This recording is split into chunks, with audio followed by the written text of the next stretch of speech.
I had always thought I knew exactly who I was and what I wanted. At 23, I was confident in my identity as a straight guy who dated women, worked construction, and spent weekends with my best friend Marcus arguing about everything from sports to politics to which girl at the local coffee shop was the most attractive. Those arguments were part of our friendship's foundation, built over 8 years since we'd met in high school shop class. Marcus and I were complete opposites in almost every way. Where I was impulsive and loud, he was thoughtful and measured. Where I threw myself headfirst into situations, he analyzed every angle. But somehow, those differences made our friendship work. We balanced each other out, and I couldn't imagine my life without him in it. That's why when we both became interested in the same girl, I figured it would just be another one of our friendly competitions. Her name was Sarah, and she'd started working at the hardware store where I picked up supplies for job sites.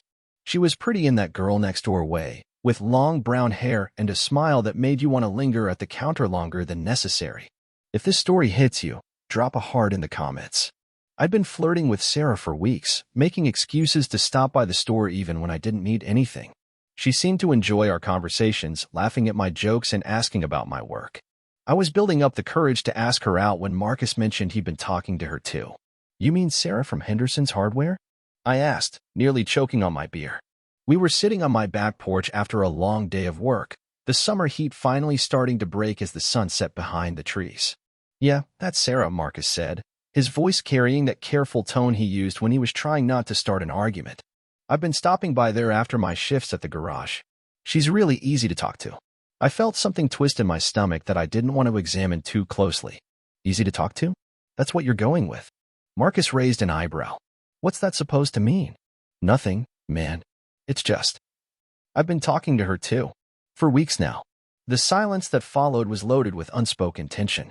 Marcus took a long drink from his beer, his dark eyes studying my face in that way that always made me feel like he could see straight through me.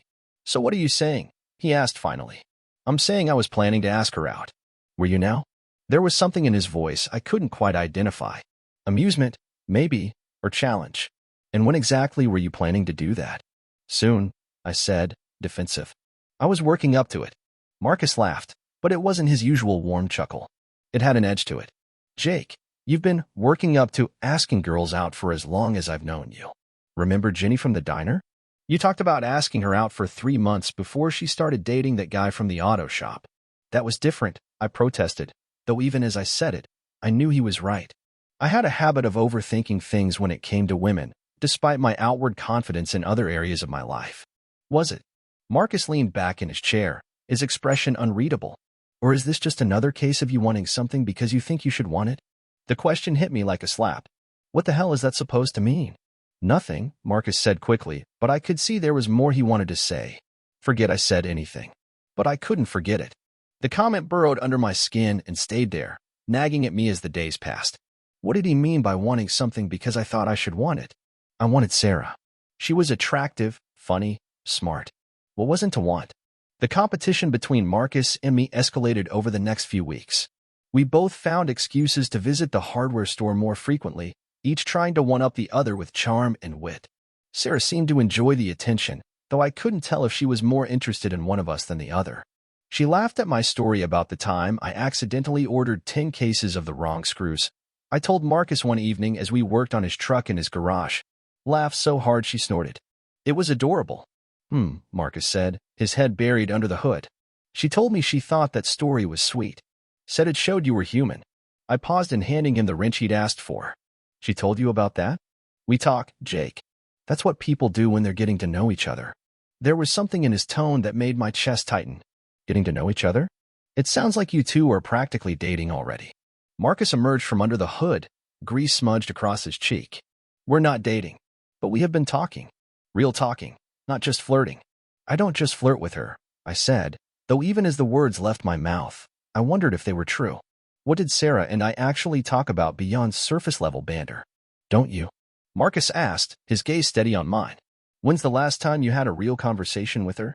When's the last time you asked her about something that mattered to her? I opened my mouth to respond, then closed it again. The truth was, I couldn't remember.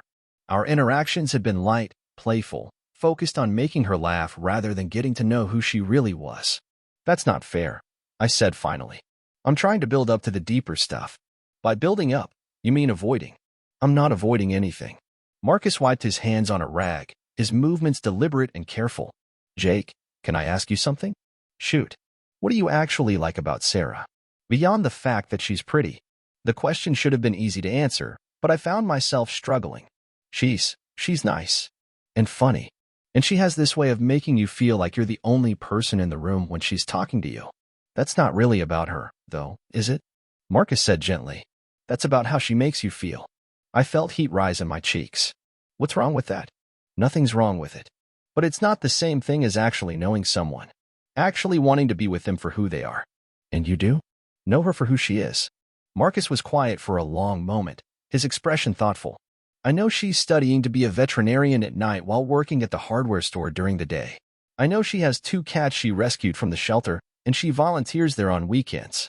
I know she's terrified of horror movies but watches them anyway because her little sister loves them, and she wants to be able to talk to her about something they both enjoy. Each piece of information felt like a small blow. I didn't know any of those things about Sarah. I'd never even thought to ask. I know she's been hurt before, Marcus continued, his voice soft, by a guy who said all the right things but never really saw her. And I know she's careful now about who she lets get close. How do you know all that? I asked, though I was afraid of the answer. Because I listen when she talks. Because I ask questions. Because I actually want to know who she is, not just what she looks like or how she makes me feel.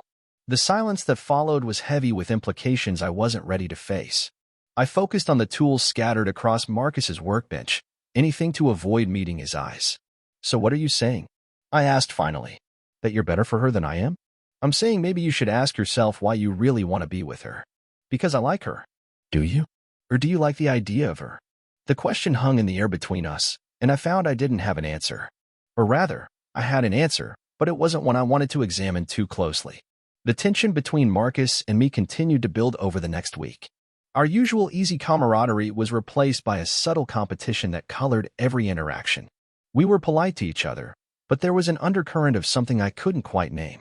It all came to a head on a Friday evening when we both ended up at the hardware store at the same time. Sarah was working alone, the store nearly empty in the hour before closing. I'd come to pick up some supplies I actually needed for a weekend project, while Marcus claimed he was looking for a specific type of bolt for his truck. Hey, Jake, Sarah said with a smile when I walked in. Let me guess, you need something for that deck you're building? You remembered, I said, pleased that she'd been paying attention to our previous conversations. Of course I remembered. You've been talking about it for weeks. I was about to respond when Marcus appeared from one of the aisles, a small box in his hand. Hey, Sarah. Jake. The greeting was cordial enough, but I could feel the tension radiating from him. Sarah seemed to sense it too, her smile becoming more cautious. Did you find what you were looking for? She asked Marcus. I think so, he said, setting the box on the counter. These should work for what I need. As Sarah rang up his purchase, I found myself studying the interaction between them. There was an ease there that I envied, a natural flow to their conversation that felt different from the slightly performative quality of my own interactions with her. How's the studying going? Marcus asked as Sarah bagged his items. Good, she said, her face lighting up. I had my anatomy exam yesterday, and I think I did well. Thanks for letting me practice on you with all those bone names. Marcus laughed. Anytime. Though I still can't believe you got me to let you quiz me on the skeletal system while I was trying to eat lunch. They shared a smile that made something twist uncomfortably in my chest. When had they had lunch together? When had their relationship progressed to studying together? What about you, Jake? Sarah asked, turning to me. How's the deck coming along? Good, I said, though my mind was still stuck on the easy intimacy I just witnessed between her and Marcus. Should be done this weekend if the weather holds. That's great. You'll have to show me pictures when it's finished. Sure, I said, but the words felt hollow. She was being polite, but I could sense her attention wasn't fully on me. Her eyes kept drifting back to Marcus, who was leaning against the counter with that relaxed confidence that had always made me slightly envious.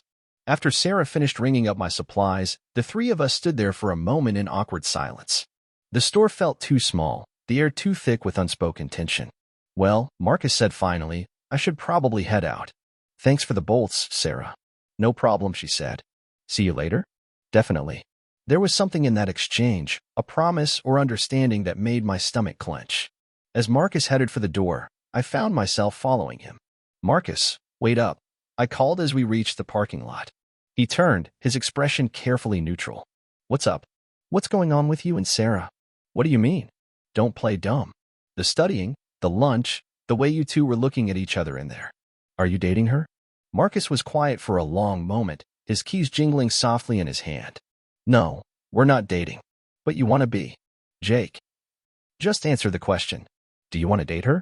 Marcus looked at me then, really looked at me, and I saw something in his eyes that I couldn't quite interpret. Yeah, he said finally. I do. The admission hit me harder than I'd expected. I'd known it was coming, but hearing him say it out loud made it real in a way that felt like a punch to the gut. Well, so do I said, my voice coming out more aggressive than I'd intended. Do you? Marcus asked, and there was that same gentle challenge in his voice that had been there weeks ago. Or do you just not want me to have her? That's not fair, isn't it? Marcus stepped closer, and I could smell his cologne, something woodsy and warm that I'd always associated with comfort and familiarity. Jake, be honest with me. When you think about dating Sarah, what do you actually think about? I think about being with her. About having someone to come home to, someone to share things with. But is that someone Sarah specifically, or just someone in general? The question made me uncomfortable in a way I couldn't articulate. It's Sarah, is it? Because from where I'm standing, it looks like you want the idea of a girlfriend more than you want Sarah herself. That's not true. Then tell me something about her that I don't know. Tell me something you've learned about her that isn't surface level. I opened my mouth to respond, then closed it again. The truth was, I couldn't. Every conversation Sarah and I had shared had been light, flirtatious, focused on making each other laugh rather than really connecting. That's what I thought, Marcus said, but his voice was gentle rather than triumphant. Jake, there's nothing wrong with not knowing those things about her. But maybe that should tell you something. Like what? Like maybe your heart isn't really in this. I felt something flare up in my chest, a mix of anger and frustration and something else I didn't want to name. My heart is in this. I care about her. Do you? Or do you care about winning? The accusation stung because there was truth in it. How much of my interest in Sarah was genuine attraction, and how much was just the competitive instinct that had driven so many of our childhood games? I'm not trying to win anything, I said, but the words sounded weak even to me. Aren't you? Marcus asked. Jake, we've been competing over everything since we were 15. Sports, grades, who could fix an engine faster, who could drink more beer without getting sick. This feels like just another one of those competitions. It's not the same thing, isn't it? Because from where I'm standing, it feels like you decided you wanted Sarah the moment you found out I was interested in her. I wanted to deny it, but the words wouldn't come. Was he right? Had my interest in Sarah intensified only after I learned Marcus was pursuing her too? Even if that's true, I said finally, it doesn't mean my feelings aren't real. Maybe not, Marcus agreed. But it might mean they're not about her. We stood there in the parking lot, the summer evening air thick with humidity and unspoken tension. I could hear the distant sound of traffic from the main road, the buzz of the streetlight overhead, but all of it felt muted compared to the pounding of my heart. So what are you saying? I asked. That I should just back off? Let you have her? I'm saying maybe you should figure out what you actually want before you hurt someone. And what if what I want is her? Marcus looked at me for a long moment, his expression unreadable. Then may the best man win. But there was something in his voice that suggested he didn't think I was that man. And the worst part was, I was starting to wonder if he was right. Over the next few days, I found myself paying closer attention to my interactions with Sarah. I tried to ask her deeper questions, to show genuine interest in her life beyond the surface-level charm I'd been relying on. But every conversation felt forced, like I was following a script rather than speaking from genuine curiosity. Meanwhile, I watched Marcus with her from a distance, and I couldn't deny the natural ease between them. They talked like old friends, their conversation flowing effortlessly from topic to topic. Sarah laughed at his jokes, but she also challenged his opinions, pushed back when she disagreed with him. There was a depth to their interaction that I envied.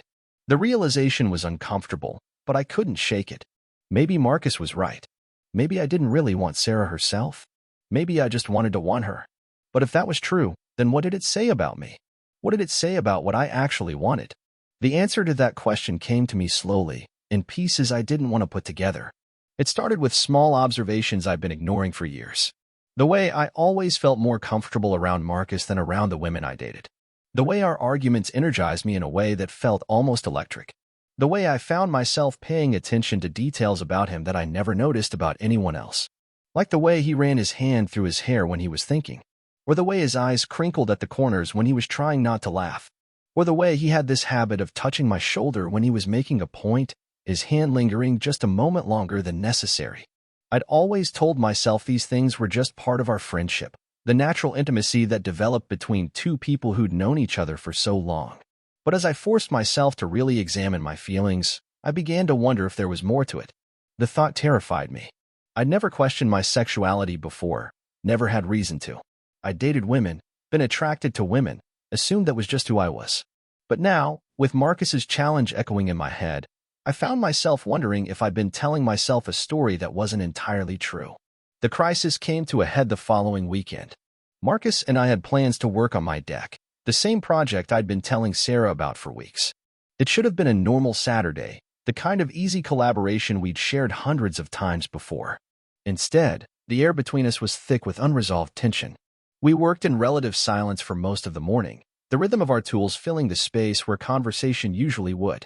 I found myself stealing glances at Marcus as he worked, noting the way his t-shirt stretched across his shoulders, the concentration on his face as he measured and cut boards with precise efficiency. "You're distracted," he said around noon, looking up from the section of decking he was installing. "I'm fine.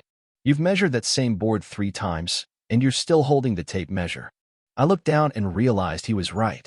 I'd been so focused on watching him work that I'd completely lost track of what I was supposed to be doing. "Sorry," I said, setting the tape measure aside. "I guess I have a lot on my mind." "Sarah." The question should have been easy to answer with a yes, but I found myself hesitating. Sarah hadn't been on my mind much at all lately.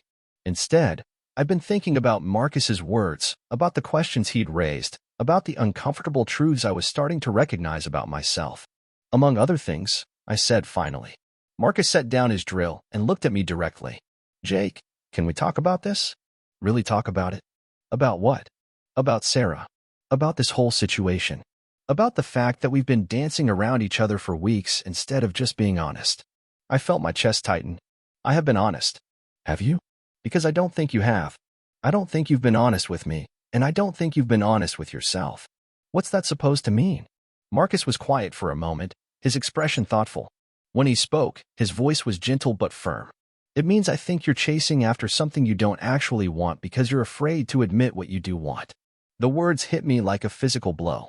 I felt exposed, like he could see straight through all the walls I'd built around myself. "You don't know what you're talking about," I said, but my voice lacked conviction. "Don't I?" Marcus stepped closer, close enough that I could see the flecks of gold in his brown eyes. "Jake, I've known you for 8 years. I know when you're lying to yourself." "I'm not lying about anything." "Aren't you? Then look me in the eye and tell me you really want to be with Sarah. Tell me you've thought about what it would be like to wake up next to her every morning, to build a life with her, to share your dreams and fears with her." I opened my mouth to say yes, but the word wouldn't come. Because the truth was, when I tried to picture those things, the face that came to mind wasn't Sarah's at all. "I thought so," Marcus said softly. "That doesn't mean anything," I said, but I could hear the desperation in my own voice. "Doesn't it?" "Jake, when's the last time you really wanted to be with a woman? Not just attracted to her, not just enjoyed her company, but really wanted to build something meaningful with her?" The question hung in the air between us, and I found I couldn't answer it. Because the truth was, I couldn't remember ever feeling that way about any of the women I'd dated. I'd enjoyed their company, been attracted to them, but there had always been something missing, some deeper connection I couldn't quite achieve. That doesn't mean what you think it means," I said weakly. "What do I think it means?" I couldn't say the words. Couldn't voice the possibility that had been growing in the back of my mind for weeks now. "Jake," Marcus said, his voice so gentle it made my chest ache. "It's okay. Whatever you're feeling, whatever you're thinking, it's okay." "No, it's not," I said, the words coming out more forcefully than I'd intended. "It's not okay. I'm not. I can't be." "Can't be what?" "You know what." Marcus stepped even closer, close enough that I could feel the warmth radiating from his skin. "Say it." "I can't." "Why not?" "Because if I say it, it makes it real." "And what's so terrible about it being real?" I looked at him then, really looked at him, and saw something in his eyes that made my breath catch. There was understanding there, and compassion, but there was something else too. Something that looked almost like hope. "Everything," I whispered. "Everything would change. Would it? Or would it just finally be honest?" The question broke something open inside me, and I felt tears prick at the corners of my eyes. "Marcus, I don't know how to do this." I don't know how to be this. Be what? Someone who wants. I swallowed hard, forcing myself to meet his gaze. Someone who wants you. The admission hung in the air between us, raw and vulnerable and terrifying. I waited for Marcus to step back, to look shocked or disgusted or confused. Instead, he smiled, soft and warm and full of something that looked like relief. Jake, he said, his voice barely above a whisper. I've been waiting for you to figure that out for years. The words hit me like a lightning bolt. What? Did you really think I didn't know? Did you think I couldn't see the way you looked at me sometimes? Or the way you found excuses to touch me? Or the way you got jealous whenever I dated someone? I stared at him, my mind reeling. You knew. I suspected. I hoped. But I couldn't be sure, and I didn't want to push you into something you weren't ready for. So Sarah. Was never really about Sarah for either of us, Marcus finished. She's a lovely person, and she deserves someone who wants her for who she is. But Jake, we both know that's not you. I felt like the ground was shifting beneath my feet. Everything I thought I knew about myself, about my relationship with Marcus, about the past few weeks, was rearranging itself into a new pattern. I don't understand, I said. If you knew, if you suspected, then why didn't you say anything? Because you had to figure it out for yourself. I couldn't tell you who you were or what you wanted. You had to discover that on your own. But the competition, the fighting over Sarah, was you working through your feelings. I knew that. I was just waiting for you to realize it too. I thought about all the arguments we'd had, all the tension and jealousy and frustration. Had it really all been about this?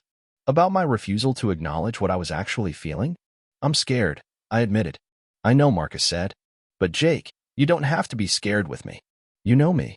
You trust me. That doesn't have to change. Everything has to change. Does it? Or can it just finally be what it was always supposed to be?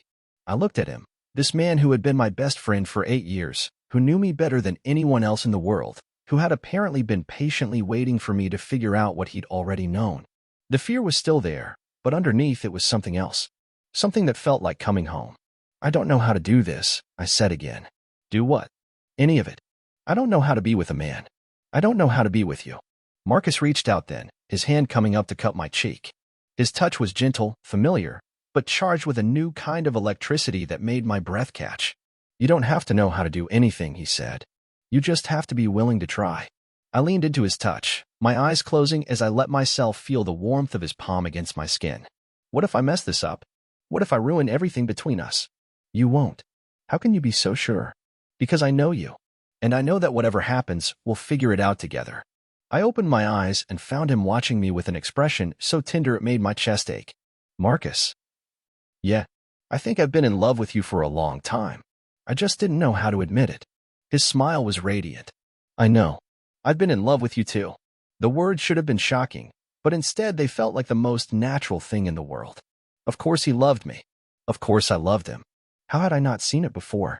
So what happens now? I asked. Now we stop pretending, Marcus said. Now we stop fighting over girls we don't really want and start being honest about what we do want. And what do we want? Each other. The simplicity of it was beautiful and terrifying at the same time.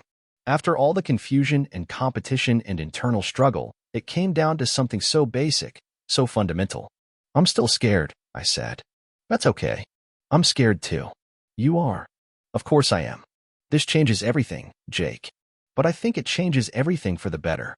I thought about that, about what it would mean to be with Marcus, to build something real and honest with him. The fear was still there, but it was tempered now by excitement, by the possibility of something I'd never dared to imagine. Can I ask you something? I said. Anything. When did you know? About yourself, I mean. About being attracted to men.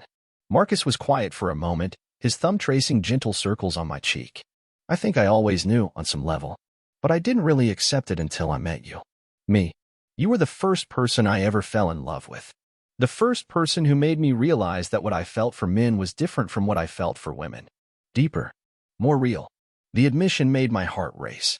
Why didn't you ever say anything? Because you weren't ready. And because I was terrified of losing you if I was wrong about what you were feeling. I understood that fear. The thought of losing Marcus, of destroying our friendship, had been one of the things holding me back from examining my feelings too closely. You wouldn't have lost me, I said. I couldn't take that risk. You were too important. And now I think we're both ready to take the risk. I looked at him, This man who had been my anchor for so many years, who had known me better than I knew myself, who had been patient enough to wait for me to figure out what he'd already understood. The love I felt for him was overwhelming in its intensity, but it was also the most natural thing in the world. Marcus. Yeah, can I kiss you? His smile was answer enough, but he nodded anyway. I've been waiting for you to ask. I leaned in slowly, giving him time to change his mind, giving myself time to back out if the fear became too much. But as our lips met, all the fear melted away. This was right. This was what I'd been searching for without knowing it. The kiss was soft at first, tentative, both of us learning this new language between us. But as the seconds passed, it deepened, became more confident. Marcus's arms came around me, pulling me closer, and I melted into his embrace. When we finally broke apart, I was breathless. Wow. Yeah, Marcus agreed, his voice rough. Wow. We stood there for a moment, foreheads pressed together, sharing the same air. I felt like I was seeing the world in color for the first time. So, I said finally, I guess we should probably tell Sarah we're both out of the running. Marcus laughed, the sound rich and warm. I think she already knows. What do you mean? Jake, she's not stupid. She could see the way we looked at each other. I think she was just waiting for us to figure it out too. I thought about that, about the way Sarah had watched our interactions, the slight smile that had played at the corners of her mouth when she saw us together. Had it really been that obvious to everyone but me? God, I'm an idiot, I said. No, you're not. You're just human. Sometimes it takes us a while to understand ourselves. How are you so wise about all this? I've had longer to think about it, Marcus said. And I've been watching you struggle with it for months. It was pretty clear what was happening, even if you couldn't see it. I shook my head, amazed at how blind I'd been to my own feelings. So what happens now? Do we tell people? Do we keep it quiet? I don't even know what the protocol is here. There's no protocol, Marcus said. We figure it out as we go. We tell people when we're ready. We keep it quiet if that's what feels right. There's no rulebook for this, Jake. We just have to trust ourselves. And each other. And each other. I looked around at the half-finished deck, at the tools scattered across the boards, at the normal Saturday afternoon that had turned into something life-changing. I guess we should probably finish this project. Probably, Marcus agreed, but he made no move to step away from me. Though I have to say, I'm finding it hard to concentrate on carpentry right now. Why's that? Because all I can think about is kissing you again. The admission sent heat racing through my veins. Well, we could always take a break. Could we? Instead of answering, I leaned in and kissed him again, this time with more confidence, more certainty. This was what I wanted. This was what I'd been searching for without knowing it. Not Sarah, not any of the women I'd dated before, but this man who had been right beside me all along. When we broke apart this time, Marcus was grinning. You know, if we keep this up, your deck is never going to get finished. I can live with that, I said, and meant it. The deck could wait. Everything else could wait. Right now, all that mattered was this moment, this revelation, this new beginning. Jake. Yeah, I love you. The words were simple, but they carried the weight of years of friendship, of understanding, of patient waiting. They were the most beautiful words I'd ever heard.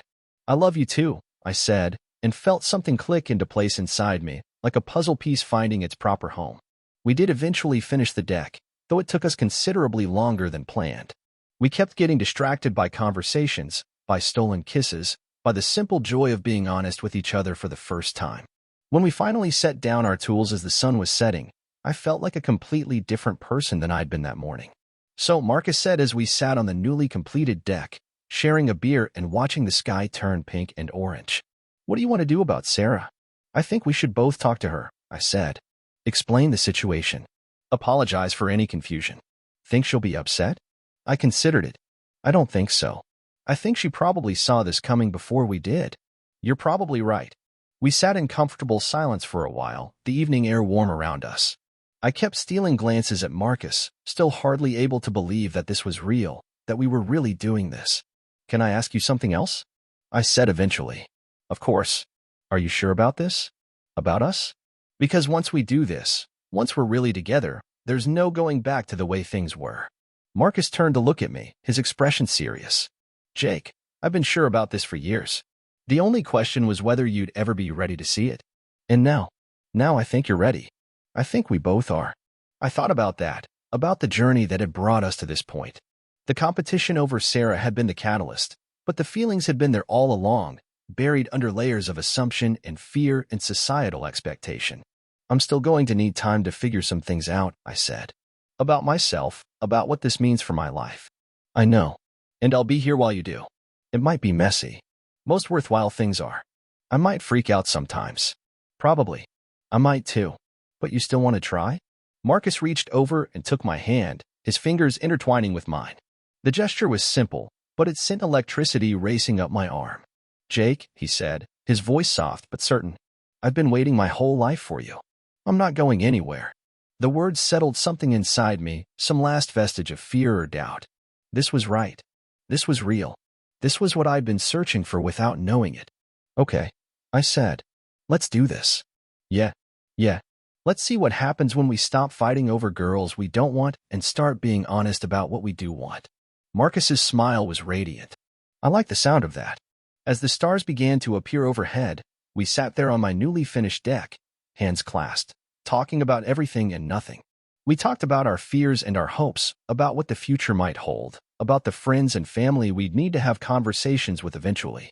But mostly, we just enjoyed being together in this new way, without pretense or competition or the weight of unspoken feelings.